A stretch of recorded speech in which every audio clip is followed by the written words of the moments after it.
नमस्कार दोस्तों, हर्षित द्विवेदी एजुकेशन द्वारा बनाया और एक वीडियो में आपका स्वागत है। मेरा नाम है विनीत सागर। प्रोटेक्टेड एरियाज इन न्यूज़ वाला सीरीज चल रहा था, पार्ट 13 वीडियो है ये। आज हम कवर करेंगे उत्तराखंड स्टेट के इंपॉर्टेंट प्रोटेक्टेड एरियाज कौन कौन से हैं। जितने भी आपके एग्जामिनेशन पर्सपेक्टिव में इंपॉर्टेंट है वो हम डिटेल में डिस्कस करेंगे। तो आगे जाने से पहले लेक्चर पर लाइक का बटन जरूर दबाइएगा। चैनल को अब तक सब्सक्राइब नहीं किया हो तो सब्सक्राइब भी कीजिएगा। हमें सपोर्ट करने के लिए आप चैनल के मेंबर बन सकते हो ज्वाइन बटन से। सबसे पहले दोस्तों, biogeographic regions of India. Uttarakhand state हमारे कौन से बायोजियोग्राफिक जोन में आता है? उत्तराखंड स्टेट जो है हिमालयन जोन में आता है दोस्तों। हिमालयन जोन हमारे पूरे नेशनल ज्योग्राफिकल एरिया का 6.4% कवर करता है, उसमें आता है Uttarakhand.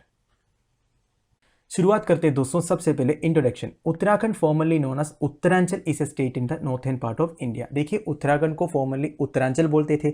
It is often refer to as the Devbhumi, literally land of the gods. देखिए, उत्तराखंड स्टेट को देवभूमि भी बोलते हैं due to numerous Hindu temples and pilgrimage centres found throughout the state. Uttarakhand में कई सारे Hindu temples and pilgrimage centres जो बहुत ज़्यादा फेमस है आपको मिलेगा। बद्रीनाथ, केदारनाथ वगैरह आपने सुना ही होगा।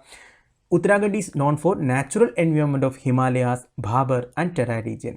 फिजियोलॉजी देखा जाएगा तो उत्तराखंड में हिमालय का एक मेजर पार्ट आता है, भाबर रीजन आता है एंड टेराई रीजन भी आता है। It has a total area of 53,483 kilometre square. Total area Uttarakhand का 53,483 स्क्वायर किलोमीटर है, ठीक है, जिसमें 86% जो है माउंटेनियस है। पहाड़ी रीजन मैक्सिमम मिलेगा आपको उत्तराखंड में। Most of the northern part of the state is covered by high Himalayan peaks and glaciers. देखिए, नॉर्थर्न पार्ट ऑफ उत्तराखंड में हाई हिमालयन पीक्स मिलेगा, कई सारे ग्लेशियर्स मिलेंगे, कई सारे मेजर रिवर्स का सोर्स भी मिलेंगे आपको। Two of the most important rivers in Hinduism originate in glaciers of Uttarakhand, Ganga at Gangotri, Yamuna at Yamunotri. देखिए, गंगा एंड यमुना दोनों की जो सोर्स है वो उत्तराखंड स्टेट में है। गंगा का गंगोत्री है, यमुना का यमुनोत्री है। Uttarakhand has a multi ethnic population spread across 2 geoculture regions. देखिए दोस्तों, उत्तराखंड का जो पॉपुलेशन है मल्टी एथनिक है, कई सारे एथनिक पॉपुलेशन आपको मिलेगा, इंडिजिनियस पॉपुलेशन, ठीक है। दो मेजर है, एक है गढ़वाल, दूसरा है कुमाऊन। आपने सुना ही होगा हिमालय का गढ़वाल रीजन, कुमाऊन रीजन वगैरह। तो उधर के दो एथनिक ग्रुप्स का नाम भी गढ़वाल एंड कुमाऊन है। According to a 2007 study by the Center for Study of Developing Societies, Uttarakhand has the highest percentage of Brahmins of any state in India. देखिए, 2007 के एक रिसर्च स्टडी के आधार पर उत्तराखंड में सबसे ज़्यादा परसेंटेज ऑफ ब्राह्मण्स है, ठीक है, इंडिया में। और कोई स्टेट से सबसे ज़्यादा परसेंटेज ऑफ ब्राह्मण्स उत्तराखंड में मिलेगा। कहने का मतलब है 20% ऑफ द पॉपुलेशन आपको ब्राह्मण मिलेंगे उत्तराखंड स्टेट में। अब दोस्तों, प्रोटेक्टेड एरियाज इन उत्तराखंड के बारे में डिस्कस करेंगे। सबसे पहले नेशनल पार्क्स। उत्तराखंड में टोटल 6 नेशनल पार्क है। सबसे पहला कॉर्बेट नेशनल पार्क, जिसको 1936 में ऐसे नेशनल पार्क डिक्लेयर किया था। ये उत्तराखंड स्टेट का सबसे पहला नेशनल पार्क आप बोल सकते हो। फिर Gangotri national park, Govind national park, Nanda Devi national park, Rajaji national park and valley of flowers national park. सारे नेशनल पार्क का लोकेशन आप इधर देख सकते हो। वैसे उत्तराखंड इतना बड़ा स्टेट नहीं है इन टर्म्स ऑफ एरिया, इसलिए लोकेशन जो है इतना इंपॉर्टेंट नहीं है। अब एक एक नेशनल पार्क के बारे में हम डिटेलली जानेंगे। सबसे पहले नंदा देवी नेशनल पार्क। देखिए, Nanda Devi national park establish किया था 1982 में ऐसे national park. Beautiful surroundings with huge flora and fauna. देखिए दोस्तों, उत्तराखंड में जितने भी एरिया है या नेशनल पार्क्स है वो काफ़ी सुंदर है, क्योंकि हिमालय का मोस्ट ब्यूटीफुल एरिया बोल सकते हो उत्तराखंड स्टेट, ठीक है। ये जो नंदा देवी नेशनल पार्क का ह्यूज फ्लोरा एंड फोना में से सबसे इंपॉर्टेंट है ब्रह्म कमल इन फ्लोरा। देखिए, ब्रह्म कमल एक फ्लावर है, काफ़ी पुराना में ब्रह्म कमल के बारे में मैंशनड है। ब्रह्म कमल का फोटो आप इधर देख ही सकते हो। एंड फोना में सबसे इंपॉर्टेंट है bharal, blue mountain goat, tagged it as a sanctuary of nature, ठीक है। नंदा देवी नेशनल पार्क का एक इंपॉर्टेंट एनिमल आप बोल सकते हो। पहाड़ी एरिया है, पहाड़ी एरिया में आपको मैक्सिमम गोट मिलेगा, ठीक है। तो this is a blue mountain goat, जिसको लोकली भारल बोलते हैं। तो नंदा देवी नेशनल पार्क का एक इंपॉर्टेंट एनिमल है भारल। It was tagged as a World Heritage Site by UNESCO in 1988. Very important statement. Nanda Devi National Park is a UNESCO World Heritage Site, natural classification में, ठीक है। It was established as actually Sanjay Gandhi national park. 1982 में जब ये establish किया था, इसका नाम संजय गांधी नेशनल पार्क रख दिया गया था, पर बाद में इसका नाम नंदा देवी नेशनल पार्क कर दिया गया। अब देखिए, कॉमन लार्ज मैमल्स कौन कौन से नंदा देवी नेशनल पार्क में? Himalayan musk deer, mainland serow and Himalayan tahr. Carnivores में स्नो लेपर्ड मिलेगा, Himalayan black bear and brown bear भी मिलेगा आपको उत्तराखंड में नंदा देवी नेशनल पार्क में। अब दोस्तों Rajaji national park located at Haridwar Uttarakhand, Uttarakhand के हरिद्वार में है Rajaji national park. Along the foothills of Shivalik range spans 820 square kilometres. तो शिवालिक रेंज में आता है राजाजी नेशनल पार्क, ये ध्यान दीजिएगा। 3 सैंक्चुरीज इन उत्तराखंड। देखिए ये जो Rajaji national park 3 wild life sanctuary को अमेलगेमेट करके बनाया था, ठीक है। Rajaji wild life sanctuary, Motichur wild life sanctuary and Chilla wild life sanctuary, ये 3 वाइल्ड लाइफ सैंक्चुरी को अमालगेमेट करके एक लार्ज प्रोटेक्टेड एरिया बना दिया राजाजी नेशनल पार्क। अब ये राजाजी नाम कहाँ से आया, आपको पता है, ये फेमस फ्रीडम फाइटर सी राजागोपाल आचारी साहब के बारे में, इनका नाम, इनको राजाजी कहते थे, इन्हीं का नाम देख दिया गया ये जो पर्टिकुलर नेशनल पार्क को। This area is north western limit of habitat of Asian elephants. तो देखिए दोस्तों, राजाजी नेशनल पार्क का एक इंपॉर्टेंट एनिमल आपको मिल गया, एशियन एलिफेंट्स। एशियन एलिफेंट्स का जो हैबिटेट का नॉर्थ वेस्टर्न लिमिट बोल सकते हो आप Rajaji national park. It was declared tiger reserve also in 2015। देखिए 2015, ज़्यादा साल नहीं हुआ है, राजाजी नेशनल पार्क को आज से टाइगर रिजर्व भी डिक्लेयर किया गया। It is home to one Gujars in the Windies, one of the few forest dwelling nomadic communities in the country. Very important statement दोस्तों, आपसे ऐसा क्वेश्चन पूछा जा सकता है। वन गुज्जार्स एक नोमैडिक कम्युनिटी है, ये राजाजी नेशनल पार्क में आपको मिलेगा, ठीक है, वन गुज्जार्स। अब दोस्तों Gangotri national park, it was established in 1989 and is situated in Uttarkashi Uttarakhand in the upper catchment of Bhagirathi river. तो दोस्तों नॉर्थन उत्तराखंड में आपको मिलेगा Gangotri national park. This is also a very important national park. इसको 1989 में एस्टैब्लिश किया था। Gomukh at Gangotri glacier, origin of river Ganga is located inside the park. Very important point. वैसे दोस्तों नेशनल पार्क का नाम ही गंगोत्री रख दिया गया है। आपको पता है गंगोत्री ग्लेशियर के बारे में, गंगोत्री ग्लेशियर में गोमुख है actual origin of river Ganga, ये गंगोत्री नेशनल पार्क के अंदर है, right. The park area forms a viable continuity between Govind national park and Kedarnath wild life sanctuary. Actually Govind national park and Kedarnath wild life sanctuary के बीच में आता है Gangotri national park. Recently, Uttarakhand State Wildlife Advisory Board has permitted proposals on the transfer of forest land in Gangotri National Park for development of roads. तो देखिए दोस्तों, करीब 1 साल पहले गंगोत्री नेशनल पार्क न्यूज़ में आया था, क्योंकि उत्तराखंड का जो state wild life advisory board एक प्रपोजल रिकमेंड किया था, कुछ एरिया को रोड्स बनाने के लिए छोड़ दिया गया था, राइट। अब दोस्तों उत्तराखंड के सबसे important national park Corbett national park. Corbett national park के बारे में थोड़ी सी हिस्ट्री जान लेते हैं। देखिए दोस्तों, कॉर्बेट नेशनल पार्क का सबसे पहला नाम था हेली नेशनल पार्क। इसको एस्टैब्लिश किया था 8 अगस्त 1936 को। ये इंडिया का सबसे पहला नेशनल पार्क भी था, इवन एशिया का सबसे पहला नेशनल पार्क है, राइट। अब ये हेली नाम कहाँ से आया, आपको पता ही होगा। आज का जो उत्तराखंड स्टेट है वो ब्रिटिश इंडिया का यूनाइटेड प्रोविंसेस में आता था। तब का यूनाइटेड प्रोविंसेस का गवर्नर का नाम था सर माल्कम हेली। इन्हीं के नाम दे दिया गया था इंडिया का सबसे पहला नेशनल पार्क को, हेली नेशनल पार्क, राइट। अब देखिए और एक आदमी का नाम इंपॉर्टेंट हो जाता है ये जो नेशनल पार्क के एस्टैब्लिशमेंट में, वो है 110 conservationist Jim Corbett. Jim Corbett की कोशिश की वजह से एक्चुअली ये नेशनल पार्क बन पाया, राइट। अब देखिए it was renamed as Ramganga national park in 1954-55। वैसे 1936 में एस्टैब्लिश किया था। इंडिपेंडेंस मिलने के बाद गवर्नमेंट ने इसका नाम चेंज करके राम गंगा नेशनल पार्क कर दिया गया था। पर अगेन 1955-56 में, मतलब 2 साल बाद में ही राम गंगा नेशनल पार्क का नाम चेंज करके कॉर्बेट नेशनल पार्क बना दिया, ठीक है, जिम कॉर्बेट के मेमोरी में, right. Some areas of the park were earlier part of the princely state of Tehri Garhwal. It then passed on to British and now forms a part of the state of Uttarakhand, ठीक है। ये जो Corbett national park का कुछ part पहले का एक princely state Tehri Garhwal आपने सुना ही होगा, इसका पार्ट था, ठीक है। अब तो वो उत्तराखंड स्टेट का पार्ट है। The park is now govern by Uttarakhand state government. Obvious ही बात है, उत्तराखंड स्टेट में आता है, वो उत्तराखंड स्टेट गवर्नमेंट इसको एडमिनिस्ट्रेशन करते हैं इसका। National park is protected area covered by world wide fund for nature under their Terai arc landscape program. Very important statement दोस्तों। वर्ल्ड वाइड फंड एक इंटरनेशनल ऑर्गेनाइजेशन है फॉर नेचर, इसका एक टेराई आर्क लैंडस्केप प्रोग्राम में Corbett national park एक protected area है, right. ध्यान दीजिएगा। देखिए अब आप पूछोगे ये टेराई आर्क लैंडस्केप प्रोग्राम क्या है। देखिए this program is intended for the protection of 3 of the 5 flagship species, namely. देखिए ये जो टेराई आर्क लैंडस्केप प्रोग्राम में क्या होता है, कुछ स्पीशीज को प्रोटेक्ट किया जाता है। अब देखिए ये जो पर्टिकुलर कॉर्बेट नेशनल पार्क में कौन कौन सा स्पीशीज को प्रोटेक्ट किया जाता है।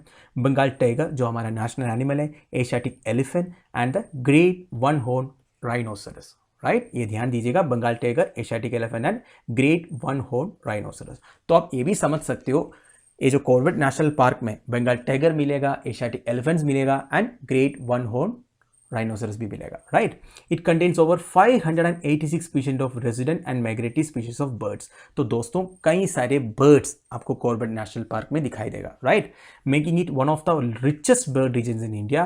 बर्ड लाइफ इंटरनेशनल करके एक organisation has declared the area as important bird area, ठीक है, ये भी एक इंटरनेशनल ऑर्गेनाइजेशन है फॉर बर्ड लाइफ, इन्होंने इसको as an important bird area भी डिक्लेयर किया है।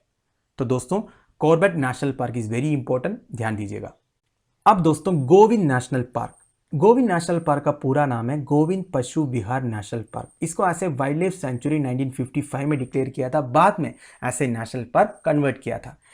अब ये गोविंद नेशनल पार्क नाम कहाँ से आया? आप सबने सुना होगा गोविंद बल्लभ पंत साहब के बारे में, जो एक प्रोमिनेंट इंडियन फ्रीडम फाइटर थे, पॉलिटिशियन भी थे, वो हमारे होम मिनिस्टर भी रह चुका है 1955 में। इनका achievement as establishing Hindi as an official language is very important, ध्यान दीजिएगा। वैसे दोस्तों गोविंद बल्लभ पंत रिजर्वायर का नाम आप सुना होगा, आप मुझे बताइए कमेंट बॉक्स में, गोविंद बल्लभ पंत रिजर्वायर कौन से नदी में आता है? This park was established on 1 March 1955। ये उत्तराखंड का उत्तरकाशी डिस्ट्रिक्ट में स्थित है। Park lies in the higher reaches of Garhwal Himalayas, ठीक है, तो हिमालयास का गढ़वाल रीजन में आता है। Snow leopard project started by the government of India is being managed at this sanctuary. ये जो पर्टिकुलर गोविंद नेशनल पार्क में इंडिया का एक स्नो लेपर्ड प्रोजेक्ट है, इसके बारे में कई बार हमने डिस्कस किया है, वेरी इंपॉर्टेंट प्रोजेक्ट है स्नो लेपर्ड का कंजर्वेशन के लिए। और एक चीज़ है, स्नो लेपर्ड कौन सा स्टेट एनिमल है, आप मुझे बताइए। और also it is one of the remaining strong holds in the Himalayas of the bearded vulture, ठीक है, तो बियर्डेड वल्चर को भी इधर कंजर्व किया जाता है, राइट। अब दोस्तों finally valley of flowers national park, it was established as a national park in the year of 1982। नाम से आपको पता चल गया होगा, valley of flowers national park is basically a valley of flowers. बहुत ही सुंदर जगह है, फोटो आप इधर देख ही सकते हो। The place is revered by Hindus and Sikhs alike, काफ़ी रिलीजियस इंपॉर्टेंस भी है valley of flowers national park के कुछ एरियाज को। जैसे सिखों में Guru Gobind Singh is believe to have made reference to his meditations in a previous life. Granth Sahib में गुरु गोबिंद सिंह के प्रीवियस लाइफ मेडिटेशंस में valley of flowers national park के बारे में मेंशन्ड है। The adjoining valley of flowers national park and this park were recognised as world heritage site by UNESCO in 1988। देखिए UNESCO का world heritage site भी है, 1988 को डिक्लेयर किया था। And the park was further notified as world network of biosphere reserves by UNESCO in 2004। वैसे जो Nanda Devi biosphere reserve है उत्तराखंड में, उसका एक पार्ट बोल सकते हो आप valley of flowers national park को, ठीक है। तो 2004 में ऐसे बायोस्फीयर रिजर्व में valley of flowers national park भी आया हुआ है, राइट। अब दोस्तों टाइगर रिजर्व इन उत्तराखंड कौन कौन से हैं? उत्तराखंड में 2 टाइगर रिजर्व है, एक है कॉर्बेट टाइगर रिजर्व जिसको 1973-74 में ऐसे टाइगर रिजर्व डिक्लेयर किया था, एंड राजाजी टाइगर रिजर्व जिसको 2015 में ऐसे टाइगर रिजर्व डिक्लेयर किया था। अप्रोक्सीमेटली 250 to 300 टाइगर्स है in all tiger reserves of Uttarakhand, right. अब देखिए दोस्तों 2 और टाइगर रिजर्व्स आने वाला है उत्तराखंड में, इसका प्लान चल रहा है। एक है Nandhaur wild life sanctuary and Surai range of Terai east, ये दोनों ध्यान दीजिएगा, ये दोनों आगे टाइगर रिजर्व बनने का चांसेस है, right. Uttarakhand has 340 tigers making it a state with the second highest tiger population in the country after Karnataka. तो कर्नाटका के बाद हमारे देश में सबसे ज्यादा टाइगर पॉपुलेशन उत्तराखंड में है। और एक न्यूज आया था recently, Corbett has the highest number of 231 tigers in the country. आप देखिए सबसे ज्यादा टाइगर पॉपुलेशन कौन से स्टेट में है? वो कर्नाटका में है, सेकंड आता है उत्तराखंड। पर सबसे ज्यादा tiger population in A tiger reserve कौन सा टाइगर रिजर्व में? वो है कॉर्बेट टाइगर रिजर्व, राइट। अब दोस्तों बायोस्फीयर रिजर्व इन उत्तराखंड कौन कौन सा है? उत्तराखंड में एक ही बायोस्फीयर रिजर्व है, वो है Nanda Devi biosphere reserve. Nanda Devi Biosphere Reserve, located in the Himalayan mountains in the northern part of the country, includes as core areas Nanda Devi and valley of flowers national park. मैंने आपको पिछले स्लाइड में ही बताया था, valley of flowers national park जो है Nanda Devi biosphere reserve का पार्ट है, right. It has remain more or less intact because of its inaccessibility. देखिए जो नंदा देवी नेशनल पार्क है या जो बायोस्फीयर रिजर्व एरिया है, ये काफ़ी इंटैक्ट एरिया है, काफ़ी नुकसान नहीं पहुंचा है अभी तक, क्योंकि उधर तक लोगों को पहुंचना ही मुश्किल है। जितना कम लोग जाओगे उतना ही मेंटेन रहेगा, है कि नहीं। अब देखिए valley of flowers national park is renowned for its meadows of endemic alpine flowers. अब देखिए वैली ऑफ फ्लावर्स में मैंने बताया कई सारे फ्लोरल स्पीशीज आपको मिलेगा, इसमें एक इंपॉर्टेंट है alpine flowers and outstanding natural beauty है। Together they encompass a unique transition zone between mountain ranges of Zanskar and great Himalaya. तो ज़ंस्कार एंड ग्रेट हिमालय के बीच में आता है ये जो Nanda Devi biosphere reserve area, right. और 15,000 people live in the biosphere reserve. ये जो बायोस्फीयर रिजर्व एरिया में पॉपुलेशन भी है काफ़ी 15,000 का। Buffer zone includes 45 village. Buffer zone मतलब ये जो बायोस्फीयर रिजर्व का जो बाहर वाला पेरिफेरल एरिया आता है, ठीक है। And local communities living here mainly belong to two ethnic groups, Indo-Mongoloid Bhotia and Indo Aryan. ये ध्यान दीजिएगा, ये जो बायोस्फीयर रिजर्व का जो बफर जोन है बाहर वाले एरिया में करीब 45 विलेजेस है जिसमें 2 एथनिक ग्रुप्स है, एक इंडो मंगलोइड एंड इंडो आर्यन, ठीक है। जो इंडो मंगलोइड इसको भोटिया भी बोलते हैं, राइट। अब दोस्तों Ramsar sites of wetland convention in Uttarakhand. Uttarakhand में एक ही रामसार साइट है जिसका नाम है आसान कंजर्वेशन रिजर्व। अब ये कंजर्वेशन रिजर्व का मतलब क्या होता है? आपने कई बार सुना होगा कंजर्वेशन रिजर्व्स, कम्युनिटी रिजर्व्स करके। इसका मतलब क्या है? They are terms denoting protected areas of the country which typically act as buffer zones to or connectors and migration corridors between established national parks, wildlife sanctuaries and reserved and protected forest. देखिए जितने भी protected areas है हमारे देश में, चाहे वो national park हो, वाइल्ड लाइफ सेंचुरी हो या रिजर्व्ड एंड प्रोटेक्टेड फॉरेस्ट हो, मान लो 2 प्रोटेक्टेड एरियाज पास पास में आ गया, इसके बीच में जो एरिया होता है, मान लो ये एक नेशनल पार्क है, ठीक है, इसकी बफर जोन आता है इधर तक। मान लो ये एक वाइल्ड लाइफ सेंचुरी है, इसका भी बफर जोन आता है इधर तक। तो इसके बीच की जो एरिया है ना दोस्तों, ये भी थोड़ा बहुत प्रोटेक्टेड रहता है। इसको थोड़ा लो प्रायोरिटी है, फिर भी कंजर्वेशन रिसोर्स बोलते हैं, या तो कम्युनिटी रिसोर्स भी बोला जाता है। कम्युनिटी रिसोर्स का मतलब क्या होता है? उधर एक टिपिकल कम्युनिटी के लिए रिजर्व किया होगा, कोई ट्राइबल पॉपुलेशन के लिए रिजर्व किया होगा, उसको कम्युनिटी रिसोर्स बोलते हैं। एंड कंजर्वेशन रिसोर्स क्या हो गया? एक बफर जोन बनता है 2 प्रोटेक्टेड एरियाज के बीच में, उसको कंजर्वेशन रिसर्व बोलते हैं। तो ऐसा ये कंजर्वेशन रिसर्व है आसान कंजर्वेशन रिसर्व, ठीक है। These are home to many rare and endangered species and a significant wintering ground for migratory birds. देखो दोस्तों, मैंने आपको कई बार ये बताया है रामसार साइट्स के बारे में। रामसार साइट्स जो होता है ना दोस्तों, इसमें कई सारे माइग्रेटरी बर्ड्स को आना ही आना है, क्योंकि एक तो पानी रहेगा, उस पानी में काफ़ी सारे फिश, मच्छी रहेंगे, मछलियाँ रहेंगी, तो उसको खाने के लिए तो बर्ड्स आएगा ही आएगा। तो काफ़ी सारे माइग्रेटरी बर्ड्स जो है आसान कंजर्वेशन रिसर्च में भी पाया जाता है। The research spread over an area of 444.4 hectares in Dehradun. देखिए उत्तराखंड का कैपिटल देहरादून में है ये रामसार साइट। ये उत्तराखंड का पहला रामसार साइट है, वैसे एक ही रामसार साइट उत्तराखंड में। The biodiverse ecosystem located at the Confluence of आसान एंड यमुना रिवर्स। ये ध्यान दीजिएगा दोस्तों, ये जो रामसार साइट का लोकेशन जो है आसान रिवर एंड यमुना रिवर का कॉन्फ्लुएंस में बना हुआ है, ठीक है। इसको 2005 में ऐसे कंजर्वेशन रिजर्व डिक्लेयर किया था अंडर सेक्शन 36 अल्फा और वाइल्ड लाइफ प्रोटेक्शन एक्ट 1972। देखिए दोस्तों, ये जो वाइल्ड लाइफ प्रोटेक्शन एक्ट 1972 के बारे में भी मैंने आपको कई बार बताया है। इसमें कई सारे प्रोविजन ऐसा जो हमारे एग्जामिनेशन पॉइंट ऑफ व्यू में इंपॉर्टेंट है, उधर इतना डीप नहीं जा रहा हूँ। Strategically located within the central Asian flyways, the reserve homes 330 species of birds. अब ये सेंट्रल एशियन फ्लाईवे क्या होता है? देखिए दोस्तों, हमको पता ही है, मैंने काफ़ी बार बताया भी है कि सेंट्रल एशिया से काफ़ी सारे माइग्रेटरी बर्ड्स इंडियन सब कॉन्टिनेंट में आता है।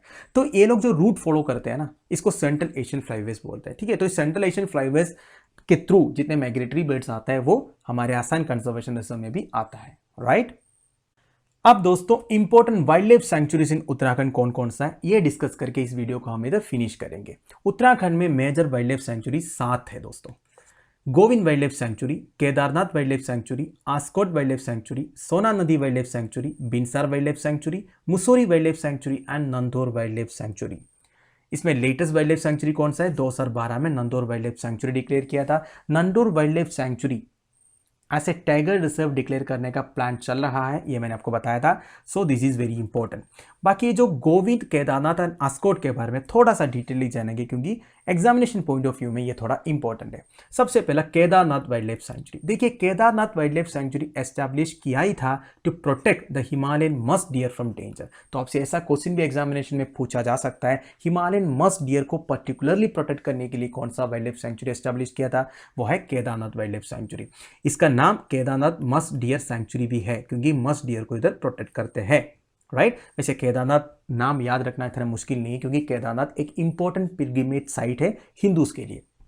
गोविंद पशु वाइल्ड लाइफ सेंचुरी। देखिए आपको मैंने एक स्लाइड में गोविंद पशु नेशनल पार्क के बारे में बताया था, तब मैंने आपको यह भी बताया था ये एक वाइल्ड लाइफ सेंचुरी भी है जिसको मार्च 1 1955 को ऐसे नेशनल पार्क भी डिक्लेयर किया था। ठीक है, अब देखिए गोविंद पशु वाइल्ड लाइफ सेंचुरी में कुछ इंपॉर्टेंट एरियाज है।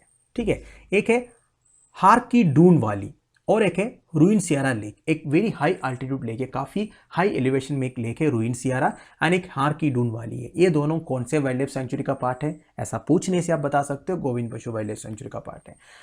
अगला है आस्कोट वाइल्ड लाइफ सेंचुरी। देखिए आस्कोट नाम कहाँ से आया, term Askot is derived from assi kot और 80 forts many of which are located in Nepal. देखिए जो आस्कोट वाइल्ड लाइफ सेंचुरी के एरियाज में 80 फोर्ट्स है, उसमें मैक्सिमम फोर्ट्स आपको नेपाल में मिलेगा। तो इससे आपको क्या पता चला, आस्कोट वाइल्ड लाइफ सेंचुरी जो है उत्तराखंड और नेपाल के बॉर्डर में आता है। ठीक है, it is one of the India's famous wild life sanctuary and is rightly known as green paradise of India. Very important statement, green paradise of India कौन से वाइल्ड लाइफ सेंचुरी को बोलते हैं, आस्कोट वाइल्ड लाइफ सेंचुरी को।